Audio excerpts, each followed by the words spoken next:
Նախ երևի թե սկսեմ շնորհակալական խոսքից,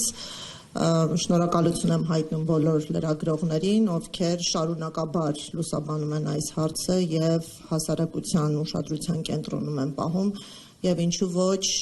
նաեւ պրոֆեսիոնալ հրապարակումների միջոցով կարողանում են նաեւ միջազգային լրագրողական արձագանքի արժանացնել խնդիրը։ Ինչպես գիտեք, ունենք առիթը դեռևս 1 տարի առաջ Բաքվում մեկնարկված դատավարություններն են, որոնք կապված են հայերի վերագրվող արարքների հետ։ 2025 թվականի հունվարի 17-ին մեկնարկվեցին այս դատավարությունները, սակայն հունվար ամսվա նախասկզբին արդեն իսկ ադրբեջանական մամուլի աղբյուրները մեծ շուքով ազդարարեցին այս լրջագույն դատավարությունների մեկնարկը, ներպետական հանրային քննարկումներում դրանք նույնացվում էին նաև Նյուրնբերգյան դատավարությունների հետ, եւ արդեն հունվար ամսին Ռուբեն Վարդանյանը հունվարի 16-ին հանդես եկավ հայտարարությամբ, նշելով, որ այդ դատավարությունները ֆարս են, ինքնախոստովանական ցուցմունքներ չեն տրվել, կան ստորագրված արձանագրություններ նախաքննության փուլում, որոնք կեղծ են, եւ այն փաստաբանները ու թարգմանիչները, ովքեր ստորագրել են այդ արձանագրությունները, պարտադրանքի ներքո են գործել։ Նաև Ռուբեն Վարդանյանը առարկություններ ներկայացրեց դատագործերի անջատման առնչությամբ, ինչպես գիտեք, նախաքննության փուլում մեկ գործ է եղել, դրված են եղել նույն ապացույցները, նույն փաստերը, սակայն դատավարական նախաքննական կոնկրետ փուլում որոշում է կայացվել առանձնացնել Ռուբեն Վարդանյանի գործը, եւ մենք արդյունքում ունեցանք 2 զուգահեռաբար ընթացող դատավարություններ։ Մի դատավարություն Ռուբեն Վարդանյանի դատավարություններ, այսինքն 1 ամբաստանյալով գործ, եւ երկրորդ դատավարությունը, որը մեզ հայտնի է 15-ի դատավարություն, ուներ 15 ամբաստանյալներ, ներառնված էին Արցախի 7 ռազմաքաղաքական ղեկավարներ եւ 8 գերիներ, որոնց գերեվարումը ուղղակիորեն առնչություն է ունեցել 2023 թվականի սեպտեմբերյան հարձակման հետ եւ նրանք օբյեկտիվորեն գտնվել են հենց ռազմական գործողությունների գոտում։ Անկեղծ ասած, իրավական տեսանկյունից գործի անջատման հիմքեր չկան,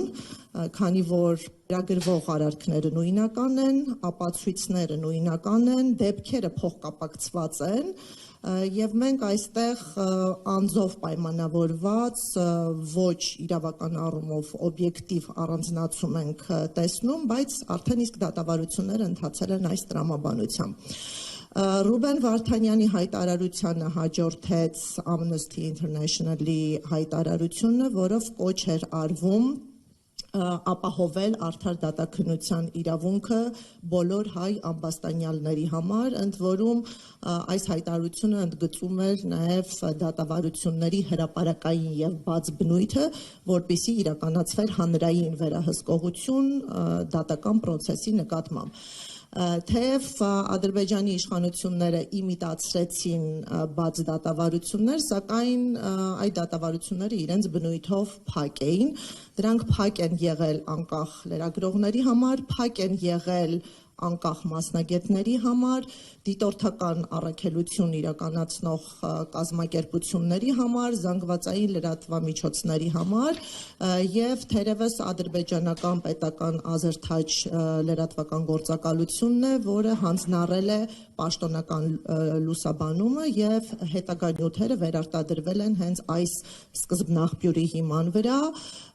Միակողմանի լուսաբանում է տեղի ունեցել,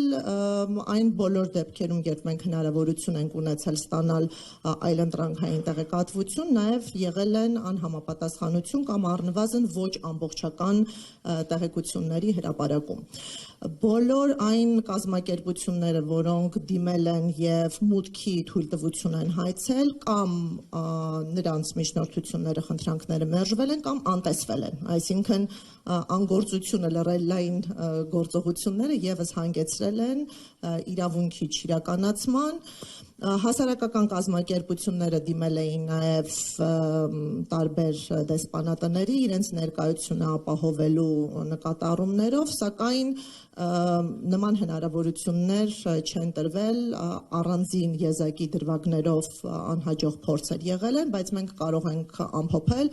որ դատավարությունների ընթացքը տեղի է ունեցել փակ ռեժիմով, ոչ հրապարակային։ Այս շուրջ 1 տարի ընթացող դատավարություններում, երբ ընդհանուր առմամբ դատական նիստերի քանակը 2 դատավարություն գերազանցում է 150-ը, մենք չտեսանք կոնկրետ փաստեր, չտեսանք կոնկրետ ապացույցներ եւ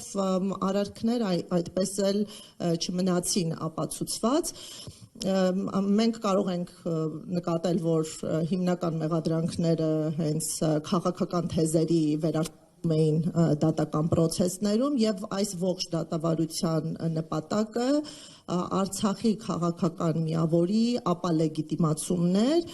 եւ ցուցադրական պատիժը բոլոր այն հայերի նկատմամբ, ովքեր ի նպաստ Արցախի գործունեություն էին իրականացրել, ուստի գործընթացը հենց կապված է Արցախ, դրա ինքնորոշման իրավունք, հայկական պատկանելություն եւ ի նպաստ գործունեություն եւ սիմվոլիկ մենք ունեցանք ղեկավարներին։ Նշեմ, որ դատավարությունների վերաբերյալ այլ միջազգային արձագանքներ եւս եղել են, առավել մենք կարևորում ենք 2025 թվականի մարտին Եվրոպական պարլամենտի կողմից ընդունված բանաձևը, թերևս շատ համակողմանի գնահատական էր պարունակում արցախյան հակամարտության առնչությամբ եւ խիստ դիպուկ լեզու էր օգտագործվում, այստեղ հստակ գնահատական կար նաեւ էթնիկ զտումների